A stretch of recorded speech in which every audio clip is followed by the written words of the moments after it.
Hello viewers, இன்றைக்கி முள்முருங்கை இலையை use பண்ணி ஒரு சூப்பரான ரெசிபி பார்க்கலாம். இதுக்கு தேவையான பொருள் 50 கிராம் மிளகு, 1/2 கிலோ அரிசி, முள்முருங்கை இலை. இந்த அரிசிக்கு 40லேருந்து 45 இலை தேவைப்படும். கல்லுப்பு. ஃபஸ்ட்டு இந்த அரிசியில் நம்ம நல்லா தண்ணியை ஊற்றி ஒரு 4லேருந்து 5 மணி நேரம் ஊற வச்சு எடுத்துக்கணும். புழுங்கரிசி எடுத்துக்கிட்டால் இந்த அடை நல்லா சாஃப்டாக சூப்பராக வரும். 5 மணி நேரம் கழித்து இந்த அரிசியை நல்லா கழுவி அரிசியோட இலை, மிளகு, உப்பு எல்லாம் சேர்த்து கிரைண்டரில் நல்லா நைஸாக அரைச்சி எடுத்துக்கோங்க. மாவு நல்லா பூரி மாவு பதத்துக்கு வர்ற மாதிரி தண்ணியாக இருந்தாலும் ஒரு துணியில் போட்டு நல்லா கட்டியாக எடுத்து வச்சுக்கோங்க. ஒரு எண்ணெய் சட்டியில் நல்லெண்ணெயை ஊற்றி எண்ணெய் நல்லா காஞ்சதுக்கப்புறம் ஒரு வெள்ளை துணியில் குட்டி குட்டி உருண்டையாக மாவு எடுத்து ரவுண்டாக தட்டி சூடான எண்ணெயில் இந்த மாவை போட்டு மேலே எண்ணெய் தெளிச்சிட்டே வந்தோம்னா பூரி மாதிரி நல்லா உப்பி வரும். 2 பக்கமும் நல்லா பொரித்து எடுத்துக்கோங்க.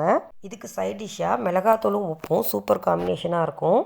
இந்த இலையோட பெனிஃபிட் என்னென்னா, சின்ன பசங்களுக்கு நல்லா சளி பிடிச்சிருக்கிறப்ப இந்த இலையில் அடை போட்டு கொடுத்தா நல்லா கேட்கும். தேங்க்யூ.